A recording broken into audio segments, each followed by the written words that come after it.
Hi, I'm Tim Carter. This is Ask the Builder, streaming live from Meredith, New Hampshire. And it's a great day, actually, a wonderful day here in New Hampshire. It's late afternoon. It's going to be getting dusky in a little bit, but each day we're getting about 3 extra more minutes of daylight. I love it. Love it. Guess who's sponsoring today's live stream? I am. All right. Right here. You're going to see a lot of this, by the way. This is an ebook. This is actually, it's a paperback book. It's got beautiful photos in it. It's really a kind of a great book.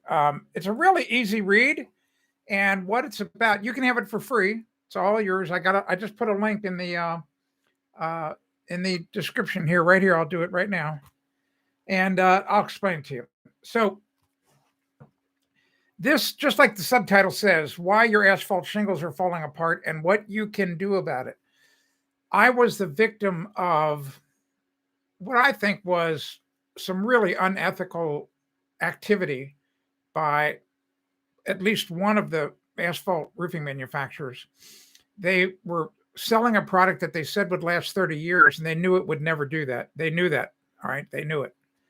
They were hoping that I would sell the house before it went bad. Anyway, I didn't. So I had this is what's cool about this book. I had a deep throat source inside the roofing industry. I'm talking one of the top people in the industry. All right. He requested that I keep him anonymous, which I have. No one will ever find out who it was. And he told me he was ethically challenged. And he really didn't like what was happening. And he needed somebody to tell the story. So he found me. And anyway, so everything in this book is true. And what you're going to discover, what they did, shingle manufacturers did, it's really going to upset you. Really is. It should upset you. The good news is I found out how to make your new or newer asphalt shingles last 40 or 50 years. How would you like that? Never have to put another roof on again. And it's all in the book. You get a PDF version. All you have to do is go to that link that's right there, and I'll do it again. I'll paste it in one more time, because this chat replays on the this chat replays when people watch the video tomorrow or a year from now. Not only do you get this book for free, you get 7 other files for free. No malware, no spyware, nothing. So anyway, simple as that. We talked about a lot of things today. I've had a really busy day so far. Crazy busy. So busy. All right. Let's see. Shannon says, yes. Were you able to see my email after I left a comment? I wasn't sure if I don't know that I got an email from you, so you probably want to try that again. You can even do it while here on the live stream if you open up your email software. Tim@askthebuilder.com, and just put something in the subject line like, just put wait. I'll know exactly what it is. Subject line. So try that. See if it gets to me. I'll check it right after the stream. Yeah, well, they say, here's what happens. I disclose this in the book if you read it. You could probably read this in an hour. It's a really easy book to read. It's not very technical. You're going to really love it. I'm telling you. You're going to discover something about asphalt shingles that you did not know. And it's really important that you know it, especially if you live here in America, because there's a really good chance that's the type of roof you're going to get on your house. Most people cannot afford the alternatives because they're 2 or 3 or 4 times more expensive. What we're going to talk a little bit about today is building on Bedrock. I just want to kind of get that out of the way. And then I will talk about anything you want to talk about. I'll answer any questions about your own home. It's whatever you want to do. Oh, I forget who it was yesterday. I would just want to say this really quickly before I forget. You would think that I would know this. I just, being on YouTube. So I talked about, um, I had bought this little Matchbox, truck crane on eBay about 2 weeks ago, and the transaction was fair. I forget what I paid, $13 for it. I don't care. The money wasn't important, but the guy he had took some pretty good photos, and it was very obvious that the paint on it was chipped. You can probably see it here. It's worn, but other than that, the truck's in great shape. All right, and you know what? Here's how silly I am. I thought these things were still being made. All right, I just thought, how could they stop making Matchbox trucks, and cars? Well, they did. I mean, they got supplanted by some crappy stuff. I think Hot Wheels is what it is now. I don't know, just some crappy stuff. Anyway, I forget who it was. I don't know if it was Shannon, Lorene, or Jason who said, "Hey, why don't you go onto YouTube and see if you can watch a video about how to restore it?" So after the stream was over yesterday, sure enough, I typed in the description of this truck, and there were two videos showing this exact Matchbox truck and step by step how these guys restored it. So thank you so much for that tip. I don't know. I'm really I'm really leery about doing what they did to, they took it all, they take it all apart. They took off the wheels, and there's a special way you have to take off the wheels, but I don't have the equipment to re-mushroom the one side of the axle. I don't have that. So I just don't want to mess with that. And I actually think I can take a really fine artist brush and paint what needs to be painted and not mess anything up. I'm pretty convinced I can do that. So I'm going to take the shortcut. So and then because you have to drill out these rivets, and the one guy ruined it. He broke through. His drill punched through. I know you might can't see it, but right about where my finger is pointing on that side of the bed, if you look underneath it, there's a rivet right there. See that rivet? So he drilled that out, and he ended up drilling a hole through here. So it's really thin. So I don't want to take that chance. He had to use all this body filler. It was a mess. Anyway, thank you for telling me that video existed. I appreciate it. Simple as that. Yeah, there are all kinds of exactly. Work smarter, not harder. So I just, I can just paint it up because my son, the problem is this gift. This is one of those gifts when you give somebody, you don't know how they're going to take it. Some people, you give them a gift and, they don't like it very much. So that's going to be one of these gifts. My son either is really going to like this gift a lot, or he's just going to go, you can have it back. So I don't want to spend a lot of time on it. All right. Okay. Remember, you can ask any question you want in the chat. I really don't care what it's about. And I'll do my best to answer it. Let's talk really quickly, because there are people who would watch this live stream expecting me to talk about what the title of the video is. So building on Bedrock. Back in Cincinnati, Ohio, where I was born, raised, and lived for 55 years, that was never an issue because for 99.99999% of the houses in Cincinnati, we have deep glacial till soil in most of Cincinnati. You might have to go down 20 feet or so before you hit bedrock in most places. Not all, but most. Actually, where I lived and was born, the soil level up in what we would call Clifton Heights, which is at the south end of Clifton Avenue, up by the old where the University of Cincinnati is, and where if you're looking on a map about this, Hughes High School, McMillan Street, Calhoun Street, the soil level up there pretty thin, maybe 6-7 feet, and then all of a sudden you're going to hit bedrock. But here in New Hampshire, in some parts of the Northeast, have you ever watched that movie with Cary Grant? And it's a hilarious movie. Mr. Blandings Builds His Dream Home. I'm telling you, it's a great movie. You just watch that movie. And in the movie, he buys this old rundown home in Connecticut. He's a New York ad guy. They want to move out to the country in Connecticut. They buy this dilapidated house thinking they can fix it up. It ends up they have to tear it down and start over new. And then they run into bedrock. But the guy that's there with a big steam shovel trying to do the foundation, he's got a really heavy Italian accent. And and here in New England, I really didn't know this until I moved up here. They call it ledge, and he's got this really heavy, thick. I can't replicate it, but this Italian accent saying, ledge, and just hilarious. So here at my own home, I've got a giant. I wish it's right behind me, right through that, literally right on the other side of where that FA-18 is on the wall. Is a huge, massive piece of ledge sticking out from the earth. It's part of the earth, and right above me, like right out the window here, is a cliff about 80 feet tall of solid granite. That's why they call it the Granite State. So here's what happened. Here's a true story.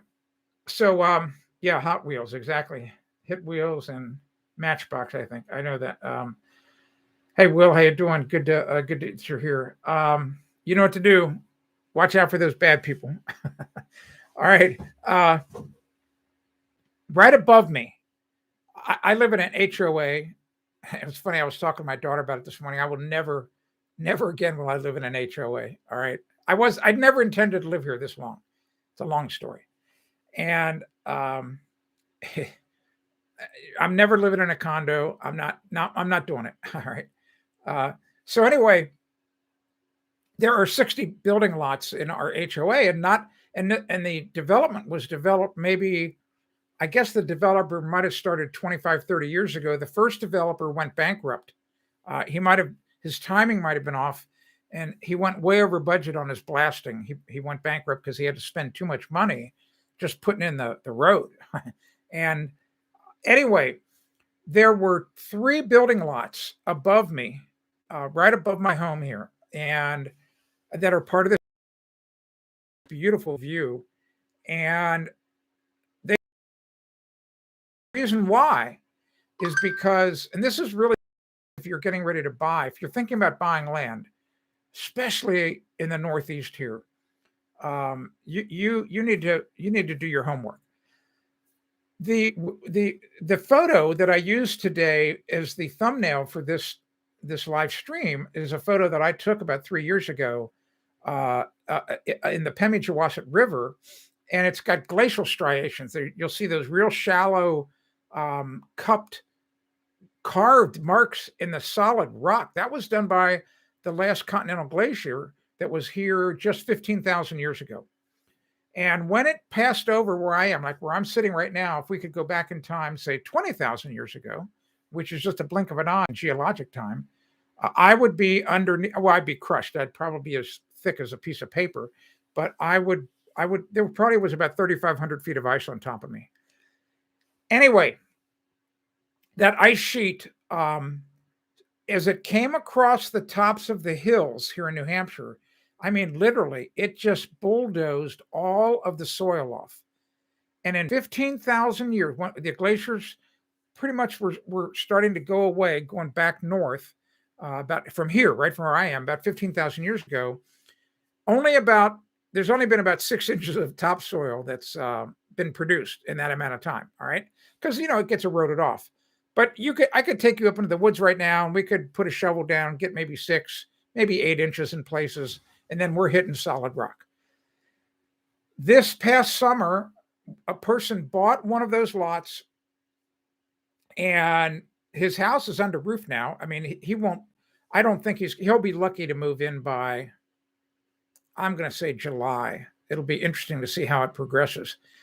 But he got this July, they started to blast, and I think he spent $50,000 blasting. They were blasting for a week, and it's about $10,000 a day, in 2021, 2022 prices here in New England to blast. So about 10 grand a day. So if you're going to build on bedrock, there's a really good chance you're going to have to blast because, things might be in the way. You might have to blast to get your septic tank in, your propane tank. There's all kinds of obstacles. And that's why when you decide to build on bedrock or think you're going to build on bedrock, you need to really put the pencil to the paper to make sure that you're going to have enough money to do all the stuff that's got to be done. Because and don't, for goodness sake, don't trust what the realtor says.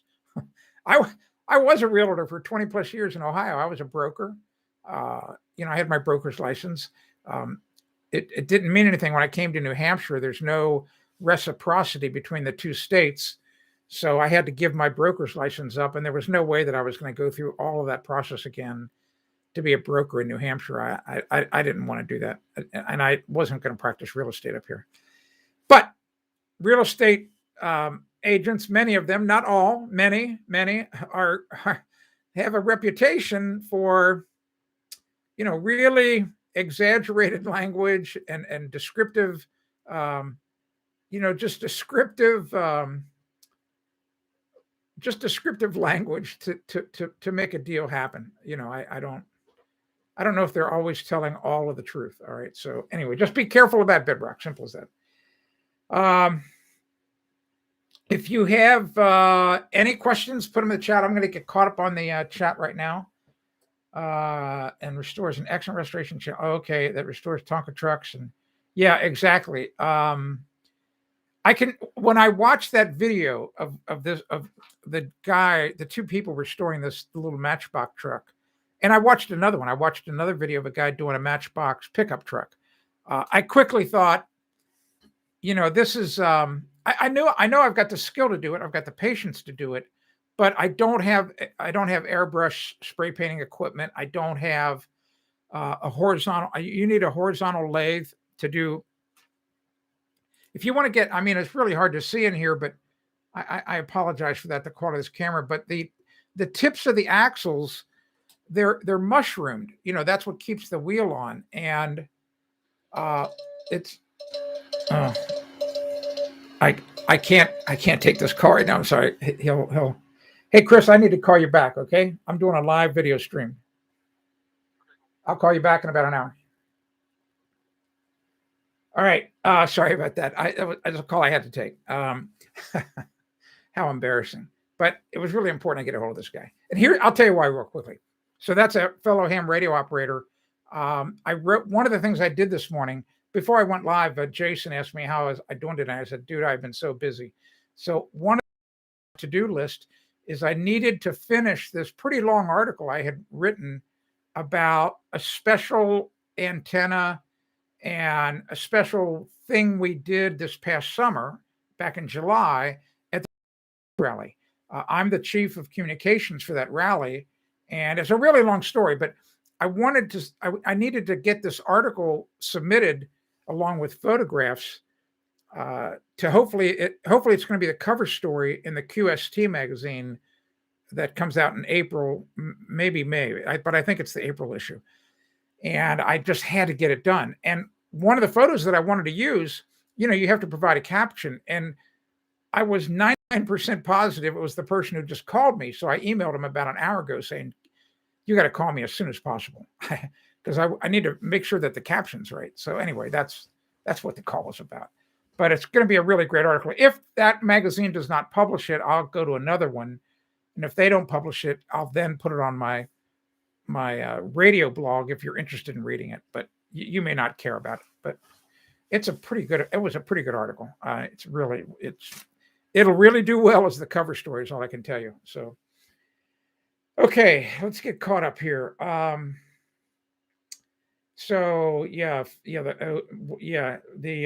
Shannon flipping HOA.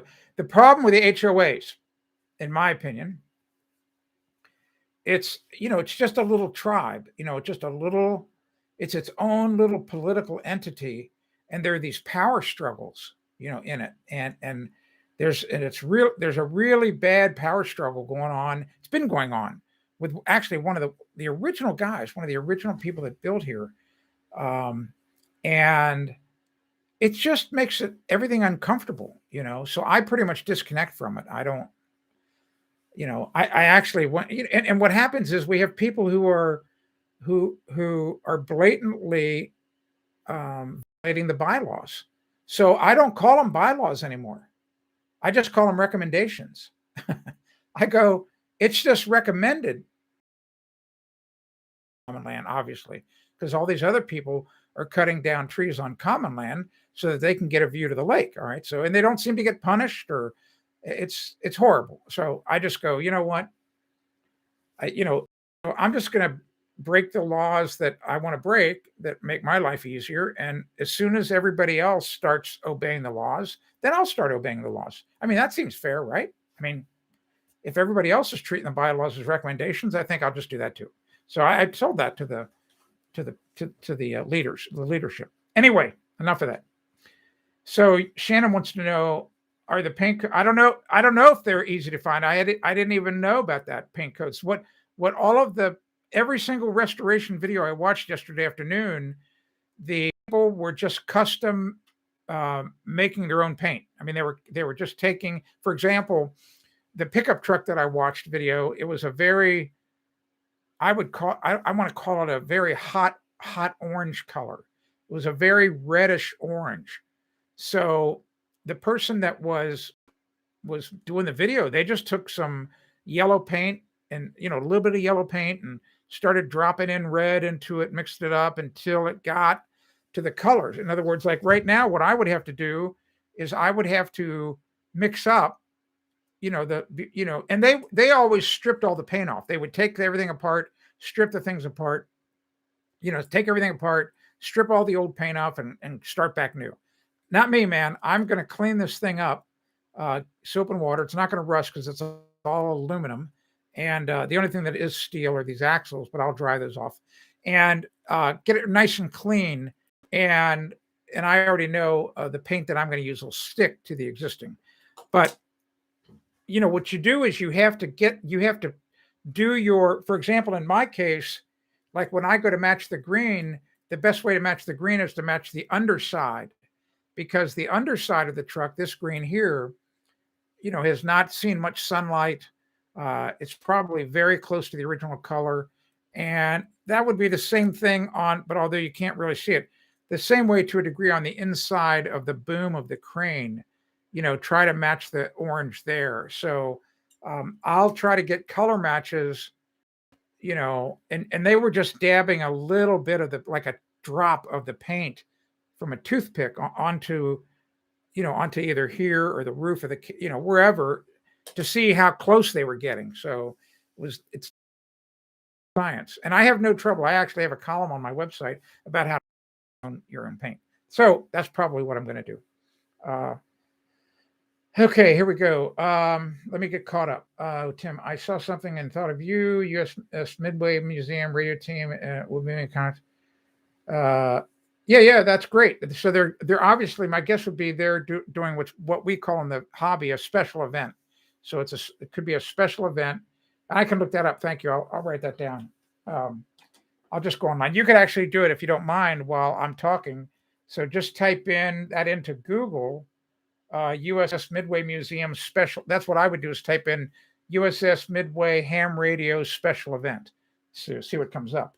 So I just want to put down the call sign, N161W. Anyway, let me get caught up on the comments. I like working special event stations, by the way. It's a lot of fun. As a builder in South Florida, we would beg for some bedrock down here. Yeah, well, I thought you do have some near the ocean. Yeah, I know you got to put it on because you've got all the sand down there. I thought that, well, maybe it's in the center of the state. You've got, the limestone. You've got so much limestone in the state. I thought that the bedrock was pretty close, the limestone, as you get away from the shoreline. But yeah, piers, big time. Yeah, pilings. You can buy Tonka decals off the internet. I wonder if you could buy new axles as well. Well, you can buy new axles, Jason, but the trouble is I could draw, just imagine. I'll tell you what it looks like. You've seen the screws on a much bigger scale. You can go to the hardware store and buy bolts, like machine screws that have a rounded head to them. It's flat on the underside, but the shape of it looks like this, so so it looks like that, so It's a real quick. It's not symmetrical, but that's how what they do is they have these. They obviously, when the axles were made at the factory, one end of the axle was mushroomed like that, and then the other end was the precise length they wanted it to be.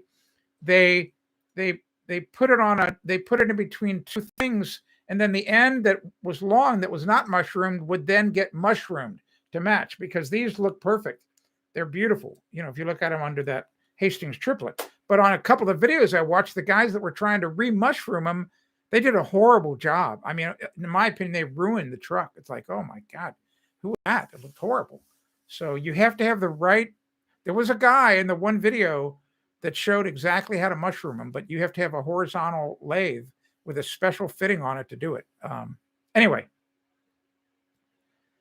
All right, here we go. Let's get caught up here. Will wants to know, is it safe to use a 20-foot aluminum ladder that was stored outside for 10 years?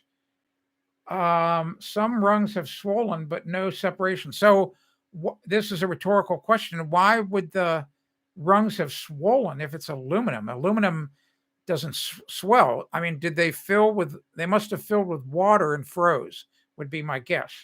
So the answer is yes, the aluminum ladder is going to be safe. It doesn't lose any strength. I mean, the ladders that you have to be careful of would be a wood ladder.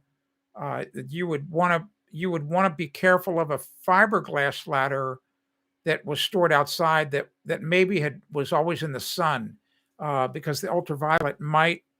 I mean, it absolutely will. It will harm the fiberglass. All right, but the aluminum, pretty safe. Not going to have any trouble. Yes. Check eBay. You're exactly right. eBay is going to have all this stuff. But remember, getting the axles is not a problem. You have to, once you re-put the axle on and put the wheels on, you have to mushroom that one end.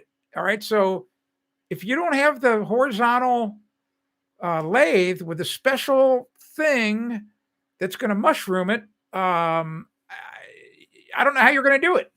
So anyway, that's probably the video to watch. Like, if you're interested, go watch a video that's just about how to mushroom the end of the axle.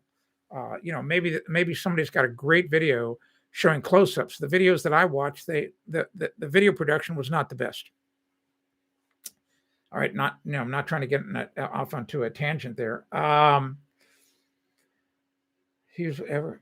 Yeah, well, in this case, restoring this little guy, you could easily salvage everything. I mean, I would salvage the axles, because that's what they were showing. Because right now, as I push on these axles, and that's the way they were designed, there's enough play to easily grind off the existing mushroom off the one end, so that you can slide the axle back out and get the wheels out and all that, and then put it all back in and re-mushroom it. There's enough room, so you don't need to buy anything new. You don't have to buy anything new on my deal. Luckily, the hook, the little hook is in great shape. All right, so all right. So here we go. Oxidation. It says oxidation on the inside of the rings. I don't think so. If Will says, Will's a pretty smart guy. If he says the rungs have swollen and it's an aluminum ladder, I mean, I have an aluminum ladder. I'm looking at it right now, and they're the rungs. They're D rungs. They come both O and D's. D's are more comfortable to stand on because they look like the letter D. So there's that flat area that they orient that your foot's on instead of on the round part. Anyway, if you, like Will said, it was stored outside. So it was stored outside. What was it? Stored outside for how long? 10 years. So in 10 years, think what would happen if the person probably maybe stored it outside standing upright. So now you've got all the rungs pointing to the sky. Eventually, the bottom of the rungs gets kind of plugged off. Really easy for rainwater to get in there. And I can just see, because I know where Will lives, that water would freeze and swell those things, just like water swelling a copper pipe before it bursts it. So that's not going to weaken it. And anyway, I mean, if you don't want to take a chance, it's always best to put your weight at the edge of the rung, next to the rail of the ladder, if you can, instead of putting all your weight in the center of the rung. All right. Yes, exactly. That's exactly right. Well, that's what I think happened. All right. So we agree on that. That's good. Okay. Hello, Hickham. I hope I pronounced it right. I'm sorry. Great that you're here from Morocco. What do you know? Nice. And I thank you for your compliment about my videos. This spring, I hope to do a lot more. I hope to do a lot more, but they're going to be kind of like teaser videos. And, I want to do more videos like my linear French drain video, which is very long. And then, kind of like Netflix, sell access to it, because it's such a really good video. Because just so you know, if those of you who don't put any videos up on YouTube, you have to understand that what I get paid, I get paid, I think, I'd have to go back and do the math, but I think I get paid on average 1/10 of 1 penny. All right. 1/10 of 1 penny for every time one of my videos is viewed. All right. So do the math. Like for you to make a living at it, you have to have a lot of views. A lot of views. All right. Because you could never ever afford to pay to have a true videographer come. The day rate for the day rate now for a really good videographer is close to $1,000. All right. Then you have to have a sound man. You have to have a grip. You have to have post-production. You could, to do one of my videos on average, let me just tell you this right now. If I professionally did one of my videos, had a crew, or you went and hired somebody to do a video like mine, you're going to spend about $5,000. All right. On average. And guess what? You got to go buy all the material. You have to do the project. All right. So it takes a lot of time. All right. So, if I'm going to do that, I want to get paid for it. I don't want to wait. I don't want to wait 15 years making 1/10 of a penny each time somebody watches it. All right. Well, look who's here. Hi, Lorraine. It's about time. We were wondering if you and Steve were at a daggone pub somewhere and lost track of time, So, oh my gosh, I'm having a good time. Can you tell? All right, Will, water, just ice water today, buddy. You might be able to see it in there. So, all right.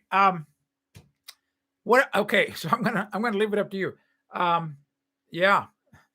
What I've always kind of wanted to go to an English pub. I've never been to England, and with the current insanity with the illness, I don't think I'm going until they get some sanity back in their heads. So, but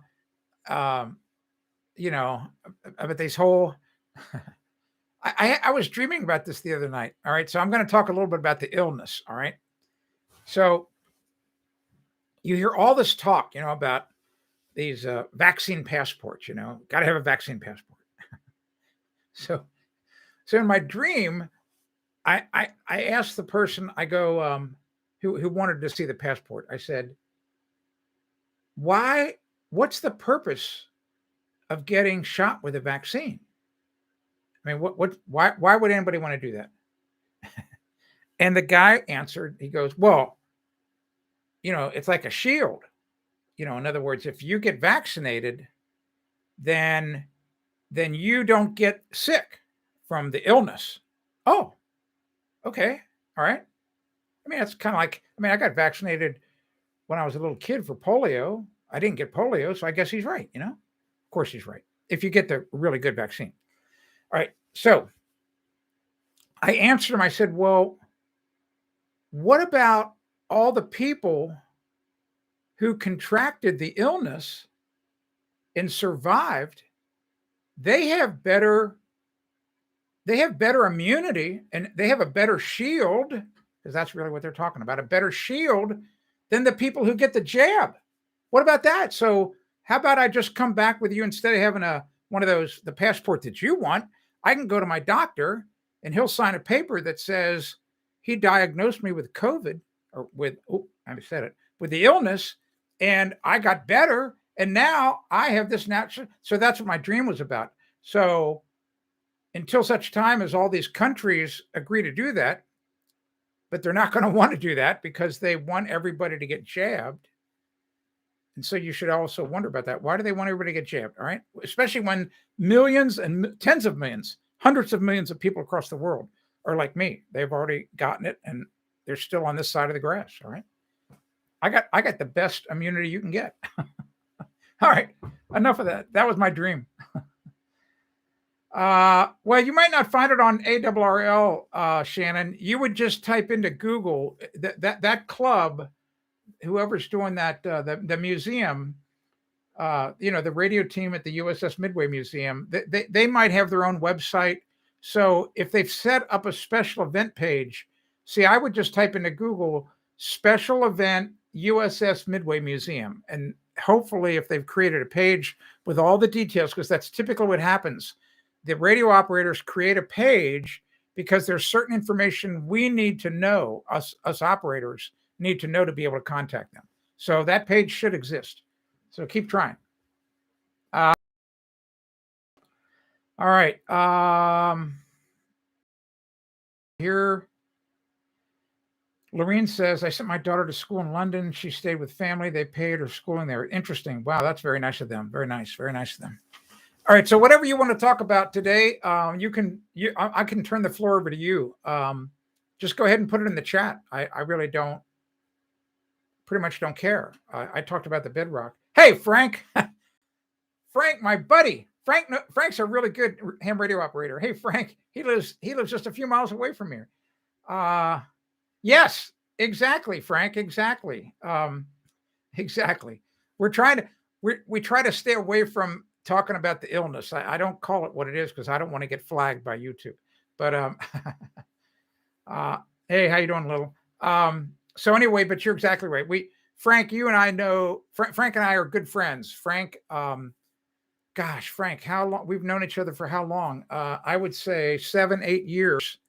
I mean, I remember when you were in Dick Christopher's class and got your call when you passed the test, and then you then right away you got your general privileges. Frank is a really great digital operator. Frank has a really strong computer tech background, and he is really strong in that area. And I suck at it. It is so complex to me. I cannot figure out.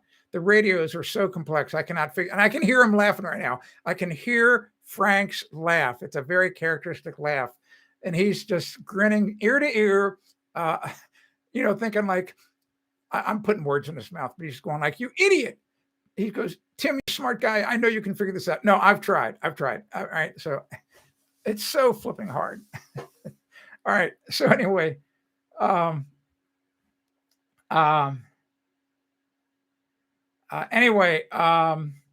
get caught up on the,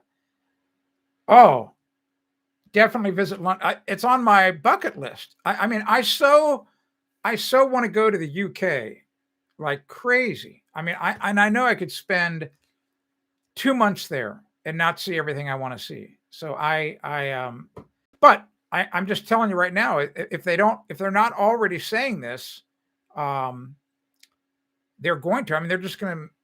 This is the way that they're going to try to control everybody, is by saying, "Oh, you can't go anywhere unless you've got that passport." And it's like, well, wait a minute. I don't need. I don't need the jab. I got better immunity than all the people who got jabbed. And I mean, look, who got jabbed, who are getting sick. So that whatever they put in their jab must. I mean, I'm not wishing ill on anyone. It's just that how could you not know that was coming? Takes 15 years.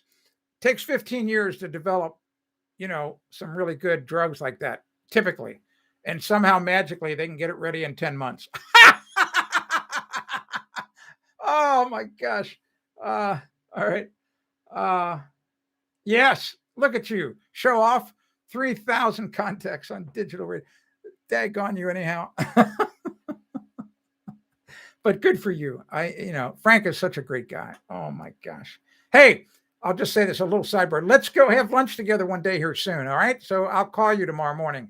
We'll set it up. All right. Let's go have lunch. I want to take you out to lunch again. All right. Let's see. I want to get caught up on these chats. Thank you for chatting. This is what keeps the stream going. We talked about it. It's the fuel for me because I'm the only one who can talk. All right. Here we go. Wait, Shannon says that Frank. Yes, exactly. Right. Exactly. N2FT. Your honest insight is refreshing. Thank you. Question everything. Exactly right. Today you have to question everything. There's always a hidden agenda. Always. It's not just, come on. Shannon says, I bought software to find radio years ago, then realized I'm not smart enough to figure it out. Yeah, well, yeah, it's, we should probably have a separate Zoom call about that one day. I'm happy to do that. Yeah, exactly. Yeah, Will, it's just horrible. Everything about it's horrible. They're just, H. Lee, greetings. Tim, should I be concerned with many large holes about 1 foot in diameter and a little larger and about 1 foot deep and a little more in my wooded area lot located in southeast Alabama? Well, that's a great question. The answer is, I would go back and forth with you on a phone call. I would go, well, how long have these holes been there? Have they been there forever and not gotten any bigger? Have they? Are there holes like this on your neighbor's property?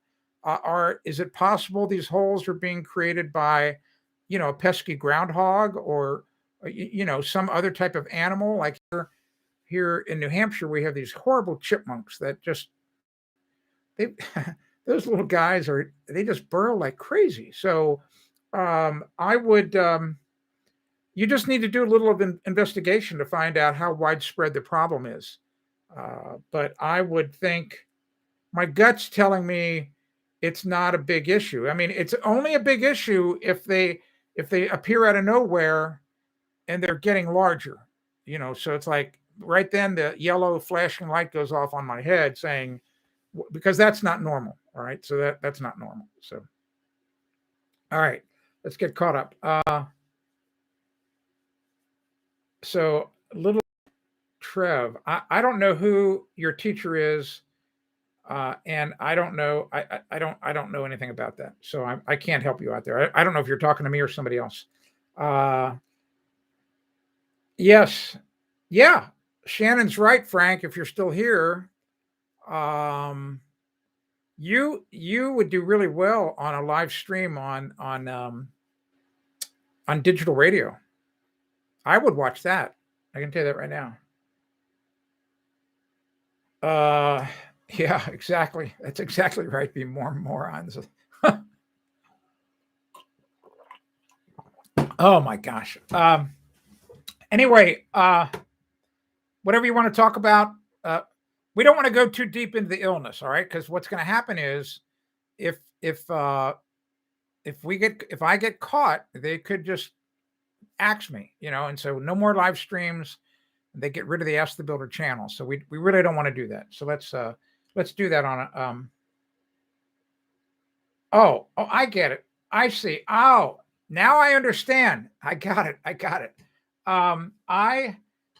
I want to say hi to the CAD class. Hey, CAD class, gals and guys. There better be some girls in that class. I'll tell you that right now. How you guys doing?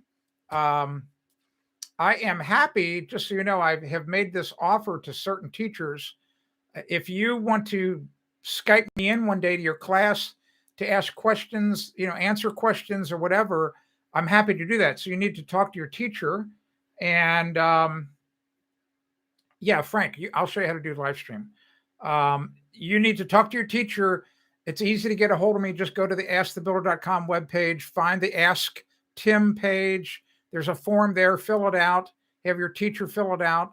And I have already done it 2 or 3 times where I have been Skyped or Zoom. Now we would use Zoom and we would do a Zoom thing. And I'm happy to answer your questions. And what it really works best if we decide to do this, just so you know, is you really need to kind of prepare ahead of time and get people to ask think about the questions before I show up.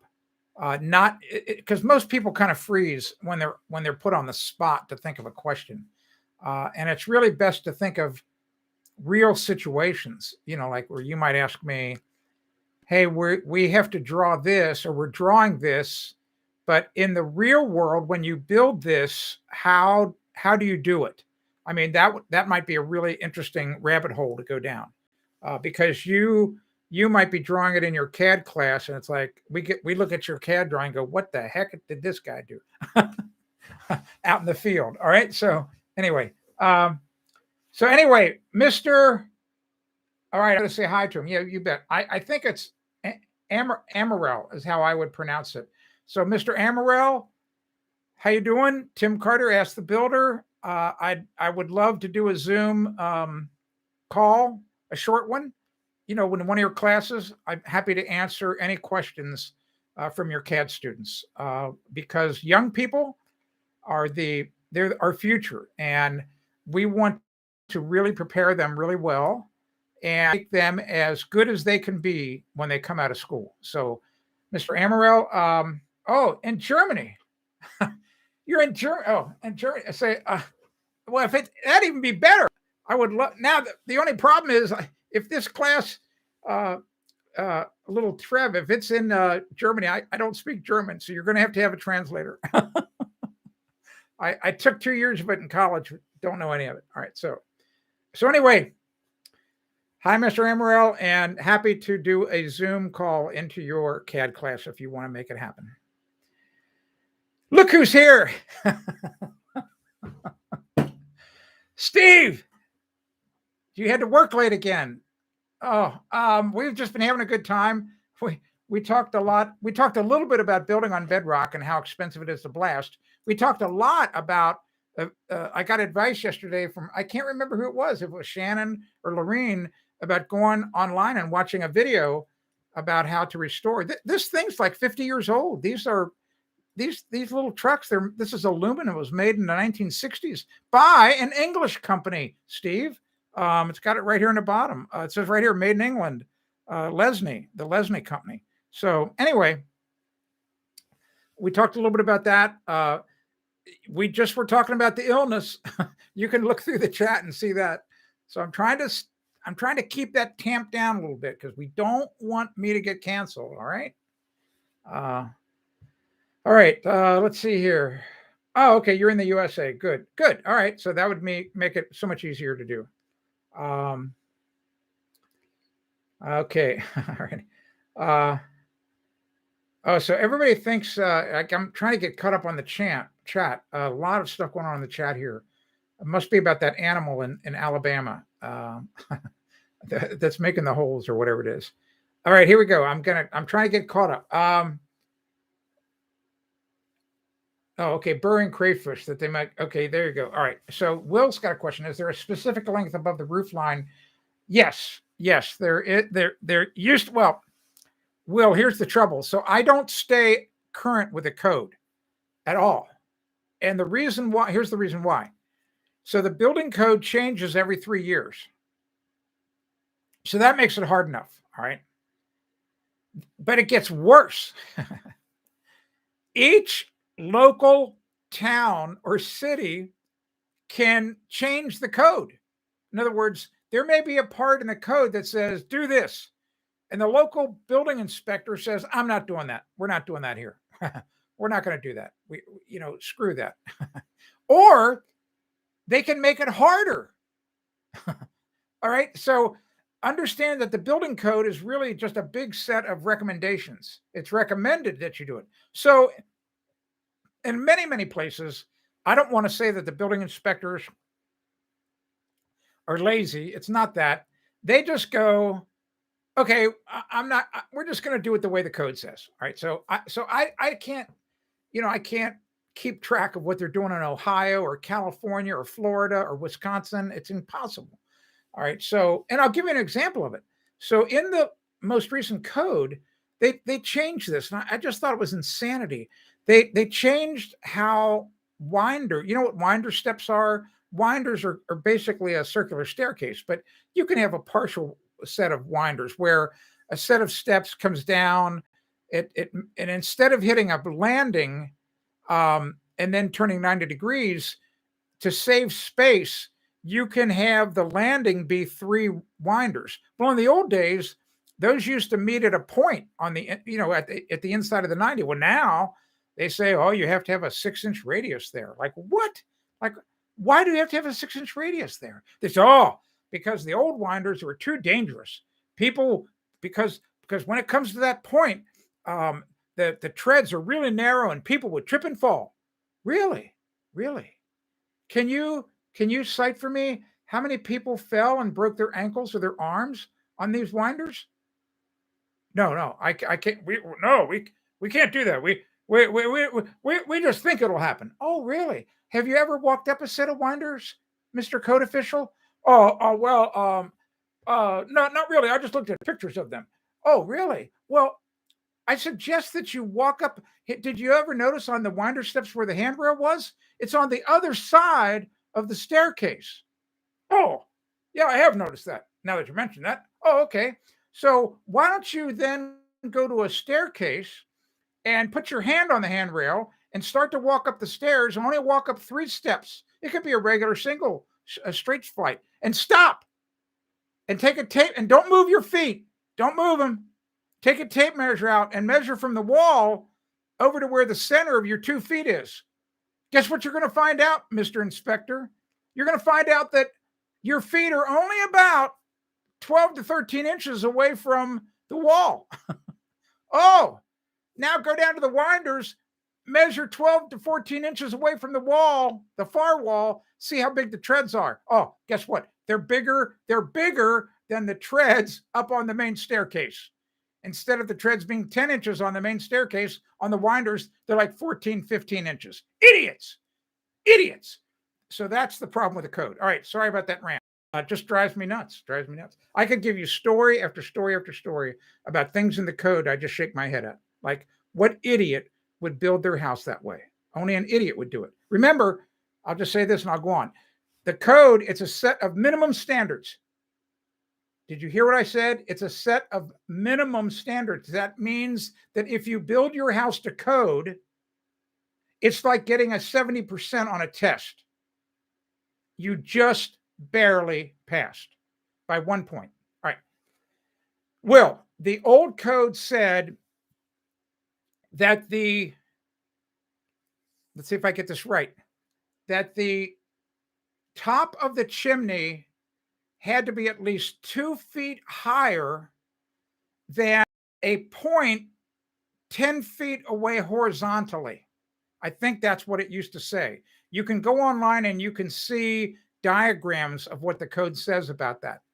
And it gets really hard it's really easy to meet the code requirement with a shallow pitch roof, like a 412 or a 512. You start getting into a 1012 or a 1012 pitch roof that's steep, man, your chimney's got to get pretty high to be able to get away from the roof surface. So can be really problematic. All right. So you just have to look it up. What you really have to be careful of is the downdrafts. It's like chimneys. I get people all the time with smoking fireplaces and the wind. Here's what's really, one day I'm going to try to record this. I don't have a really good enough video camera to do it. So I live, on a big lake here in New Hampshire, Lake Winnisquam. I live right on the west shoreline.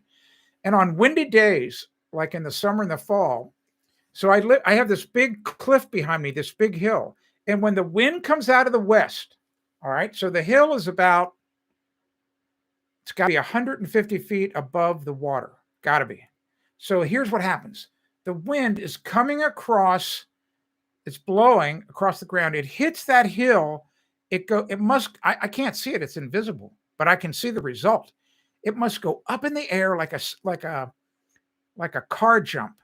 And then the wind dives down and it hits the lake, because you can see in the lake is if you take a straw and if you blow like Hunter Biden does his paint, if you take a straw and blow into a puddle, you'll see the water move out from the center of where the air from your straw's hitting it. You can see that happen on the lake. I mean, a big area that's maybe 50 feet in diameter where the air is just coming down and then making the water go all different, 360 degrees away from it. Crazy. All right. So that happens up on roofs, and wind will do all kinds of funny things and then come down the chimney, forcing the smoke down into your house. So it's, so those people who have that problem, that's why you'll see them, they'll get those chimney tops that block air from coming straight down into the chimney. So it's not only to protect it from water, but it protects it from those downdrafts. So anyway, enough of that. All right. Let me get caught up here. Steve says, I've always wondered how a house gets plumbed into a sewage system. Oh, when they're in the middle of nowhere. Oh, that's all right. That's a great question. Oh, so Steve, so tell me, if you don't mind, I'm not going to ask the city. Can I just ask you, do you live in a big city? And have you always lived in a big city? I'm going to assume yes, because if you lived in the country, you might know the answer to this question. All right. So, anyway, Shannon, I was on the planning and zoning board in my village in Ohio for 8 years. We can talk about variances on another live stream. That's a really good topic, actually. Boy, can you believe I've been on for an hour already? All right, Steve.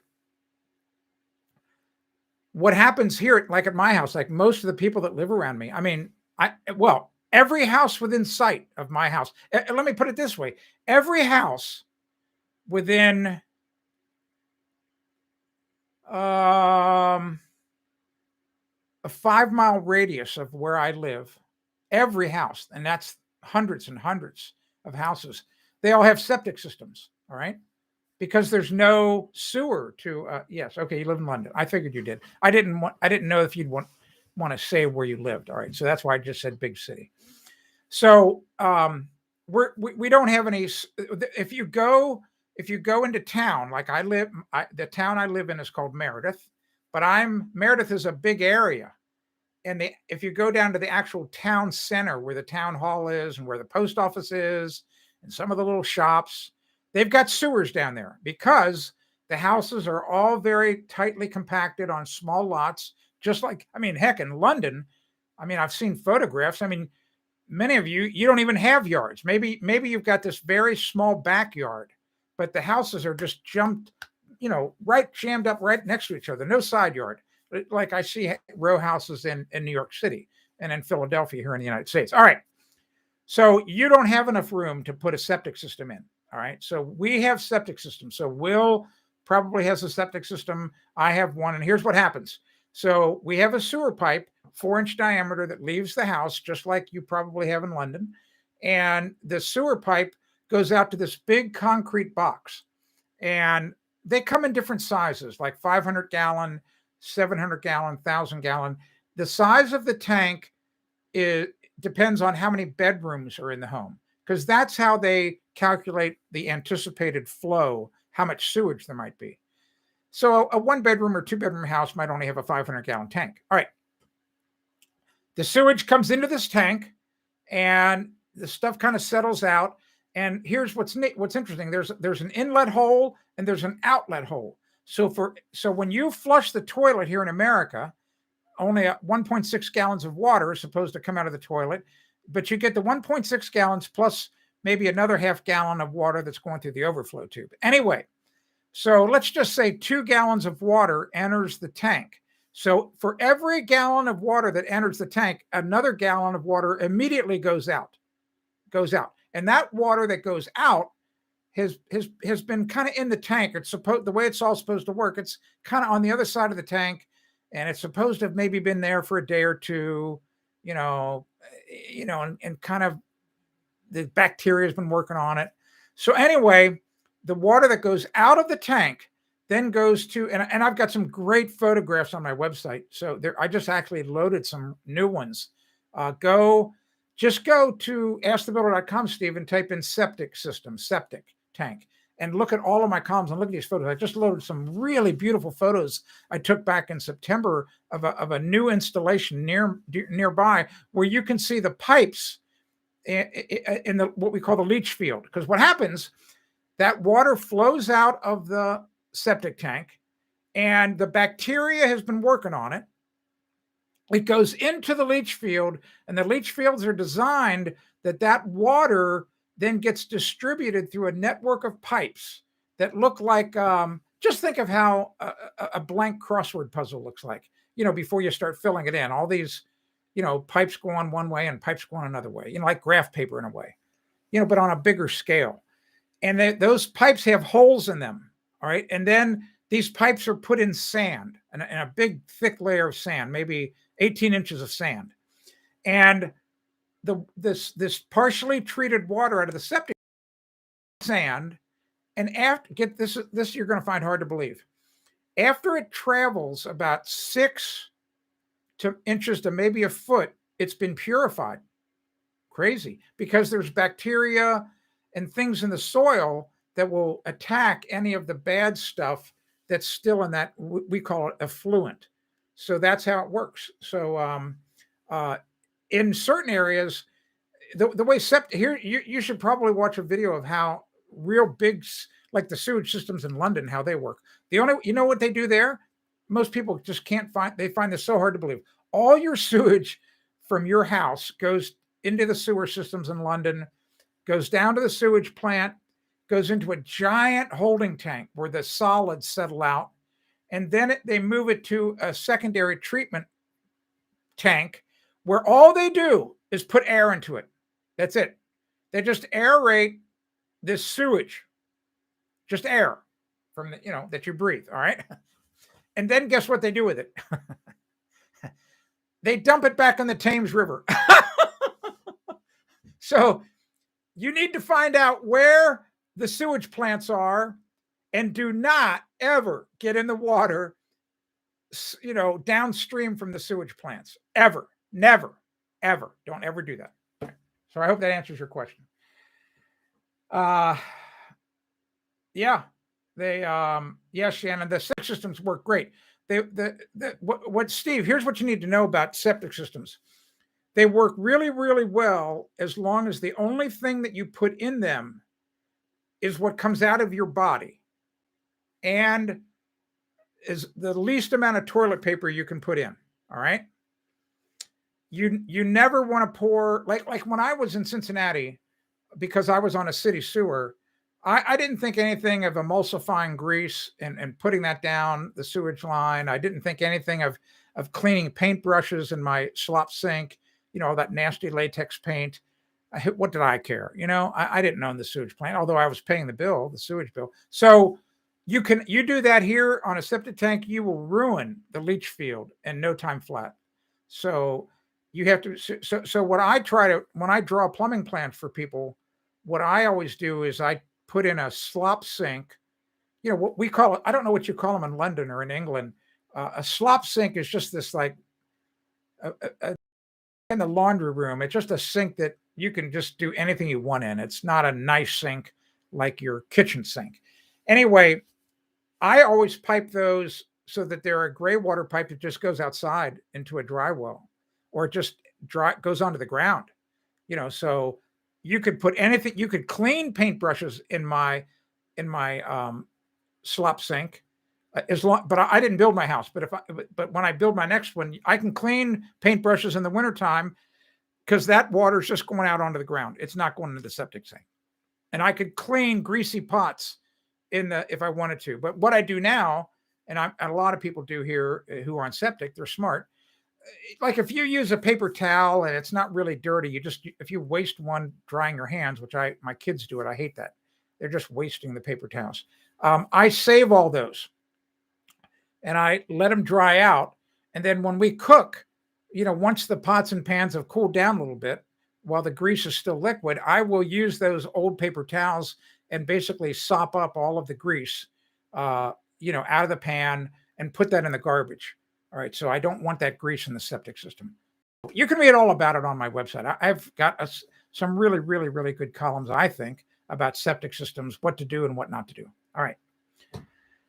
All right. You chose the wrong time to eat something. Yes, exactly, Shannon. You just don't want to put, and what's really important, we have them in our grocery stores. They sell these really neat little baskets. That's about the best with screening on it, stainless steel. They fit perfectly in the strainer in a sink, and it captures all those bigger parts of food, like when you're rinsing off a plate. And because even those big food particles, you really don't want those going into the septic system. So the strainer, that little basket gets filled up, and you just dump that into the garbage can. So all you need to know about septic systems, they work fantastic if you take care of it.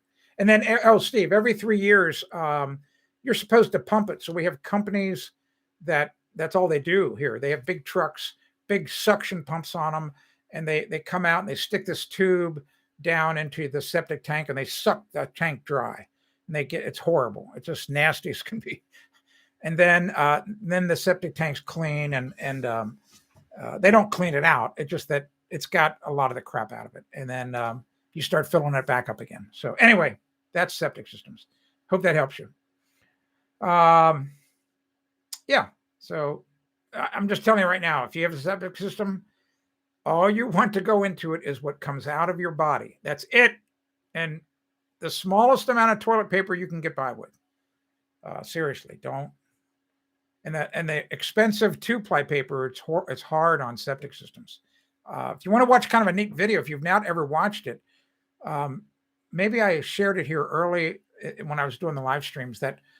Did you watch? This is a rhetorical question to you. Did you watch that video I created 2 or 3 years ago about flushable wipes?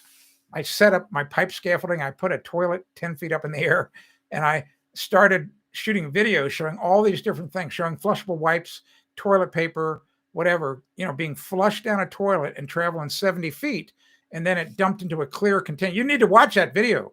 I even flushed Army men down. I saluted the Army men right before I sent them on the mission. They all survived. It was awesome. So I had a lot of fun that day doing that video. Yes, number 1 and the number 2 business. That's exactly right. Exactly. That's exactly right. All right. So I'm going to get out of here because I need to go downstairs and help Kathy with something on her computer. We've been on an hour and 7 minutes, a long time. So thanks for being here today. Don't forget, I'll put it in the, I'm going to put it in the chat thing one more time. Go get the tank is underground, Steve. Go get your free copy of roofing ripoff. Yes. That wasn't that flushable white. That video was great.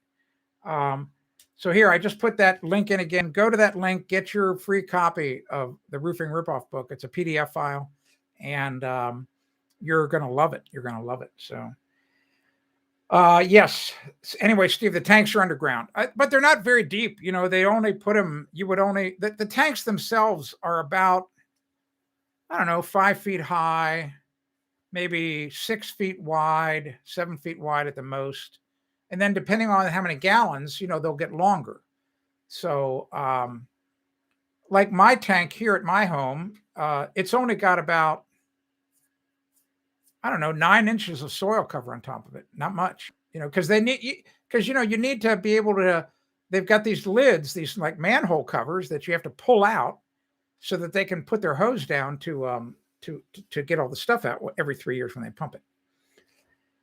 Okay. I'm going to be out of here. Tomorrow's Friday. So, wow, the week will be over. Last live stream of the week. Same thing. We'll just talk about whatever you want to talk about. I really don't care. I don't know what we're going to be the head topic, but I'll pick something. And I'm going to go down and help Kathy so she stays happy. You know what? Happy wife, happy life. That's a really great saying, and it's true. It's true. And you know that to be the case. Good night, Steve. Don't work too hard, buddy. I worked way too hard today. I mean, crazy. Yeah, it's the Epiphany today. Happy January 6th. Yeah, January 6th. Yeah, I need to call up my buddy, Mark Hesbacca. Good night, Shannon. Good night, Will. Thanks for watching over any bad guys over here. Good night, Jason, if you're still here. Yeah, you're still here. And Lorene, if you're still here, good night. Happy everybody's here. Can't wait. Cannot wait until a week or two from now when we get the green light from Steve to do the Zoom call. It's going to be a lot of fun. A lot of fun. We're going to have a lot of fun on the Zoom call. Okay, no problem. No problem, Lorene. Remember, let me tell you really quickly. If you have any questions, you want to go over that on email with me in the morning, you should email me now with any questions that you have. I'm happy to either point you to columns on the website or give you some quick advice so that you so that's a productive meeting. You don't want to waste your time. So if you know how to get a hold of me, tim@askthebuilder.com, or just go to the Ask Tim page on the website. Just identify who you are, because I get so many. I need to know it's you. All right. I need to know it's you from the live stream. That's really important. Okay, I'm out of here. Have a great night, everybody. Thanks for being here today. I had a lot of fun as usual. I will be here tomorrow, the good Lord willing. I'm Tim Carter, and this is Ask the Builder, and we were streaming live from Meredith, New Hampshire.